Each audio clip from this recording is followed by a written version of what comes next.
And eventually they found out a way of tackling the elephant, and that is to attack it at its trunk.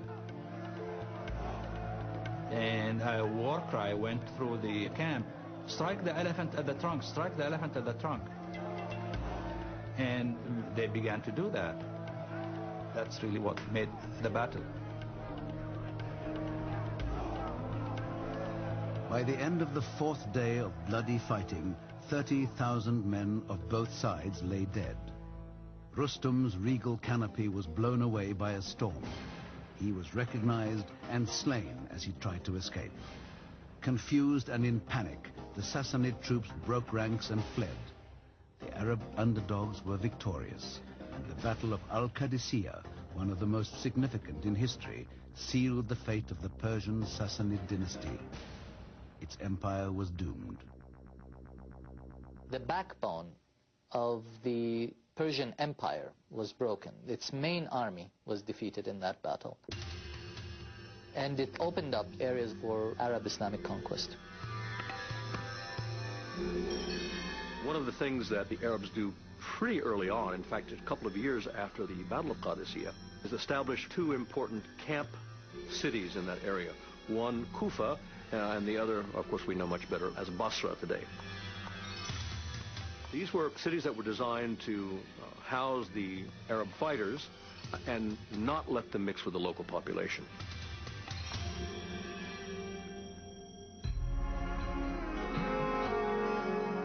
By the middle of the 7th century AD, the Arabs held sway over all Mesopotamia and the Persian plateau as far as Central Asia. Some historians believe that already by this time, Mesopotamia was being referred to as Iraq. There's a disagreement about this among historians. A minority view holds that the name probably is derived from the ancient Sumerian city-state of Uruk. And a more accepted version is that the name is derived from a Semitic word which refers to a shoreline in reference to the river. Following the death of Muhammad, a disagreement over how Islamic leaders should be chosen developed between the religion's first ruling dynasty, the Umayyads, and a minority Muslim faction living in southern Iraq. A wealthy clan derived from hardy desert nomads, the Umayyads, moved the capital of Islam from Medina in Arabia to Damascus in 661, and afterwards used Syrian forces to extend the burgeoning Arab empire. The Umayyads would become the Sunni wing of Islam, whose leaders, or caliphs, were initially selected by elders of the community. However, the devoutly religious group in Iraq, known as Shiite Muslims, did not recognize the authority of the caliphate. Instead, they accepted only the descendants of Muhammad's cousin and son-in-law, Ali, as the legitimate leaders of the faith. They came to argue that Ali and his descendants were divinely inspired and chosen by God to be the leaders of the Muslim community. These divinely inspired individuals, they refer to as imams. Over the next 20 years, the followers of Ali, known as Shiite Ali, fought the Umayyad caliphs for control of the empire and the doctrines of Islam. Though unsuccessful, the Shia would remain a powerful force in Iraq and a minority in many Muslim communities. It was another dynasty of Sunni Muslims that finally overthrew the Umayyads in 750 AD.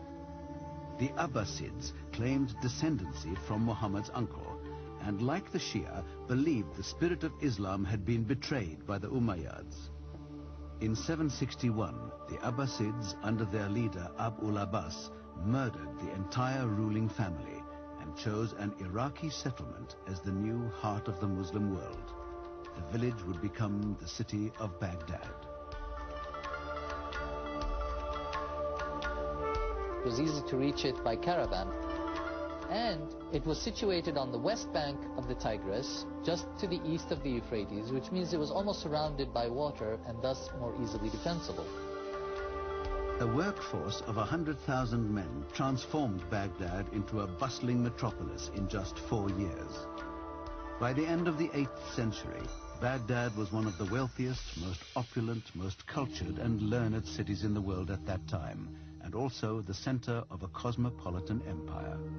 Science, medicine, and classical scholarship were revived, and Arab explorers ventured as far as Canton and Japan. They understood astronomy and knew the world was round.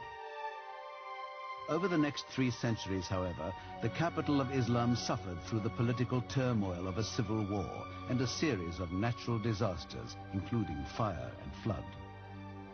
But the worst calamity was still to come, when one of the most fearsome military forces ever to roam the earth approached Baghdad menacingly from the east. The extent of the destruction is one that remains very much in the consciousness of Iraqis today, believe it or not.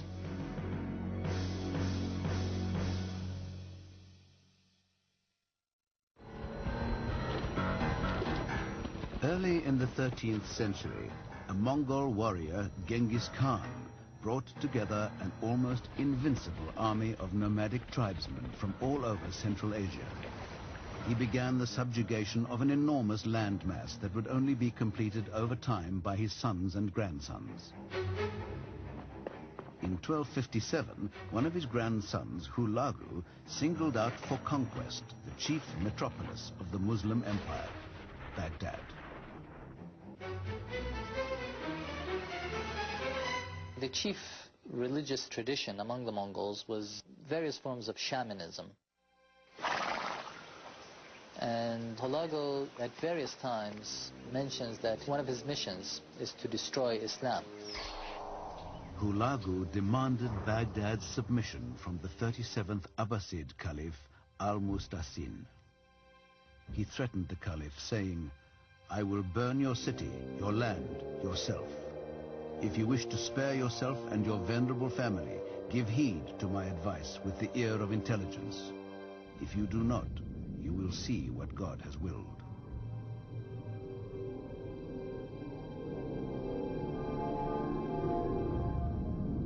The Caliph responded by saying, "You daren't attack me, because if you attack me, the entire Muslim world will come to my support." As it turned out, the Muslim world did nothing, and Baghdad faced its most terrible calamity under the Mongols.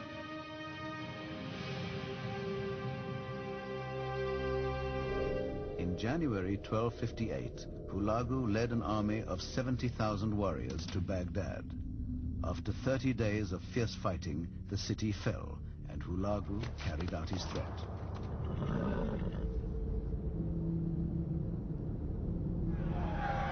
He wrapped Al-Mustasin in a rug and had him either trampled to death by horses or beaten to a pulp by his henchmen.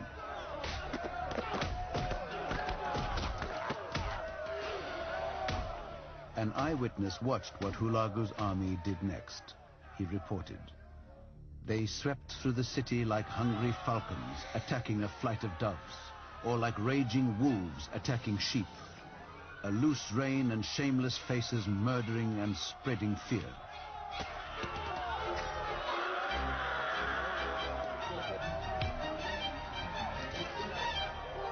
Probably about 100,000 people were put to the sword in several weeks of looting.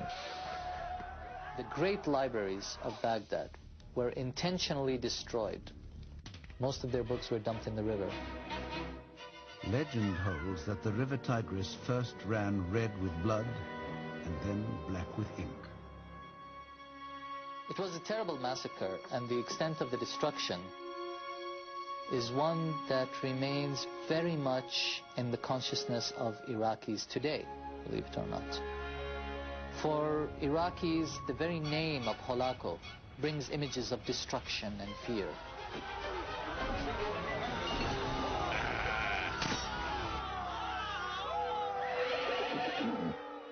Hulagu died in 1265, but his dynasty, known to history as the Ilkhanids, continued to rule the territories of Iraq, eastern Anatolia, the Caucasus and Iran from their capital, the Iranian city of Tabriz. The horrific effects of the Mongol invasion devastated Baghdad utterly and continued to resonate throughout Iraq for over 200 years. Iraq is a scene of devastation, constant invasions, instability, and generally economic decline. These are the dark ages of Iraq in all respects, really. The Mongols were unable to maintain authority over Iraq after the death in 1357 of the last Ilkhanid ruler. The region languished economically and politically under a succession of local warlords. Then in the 16th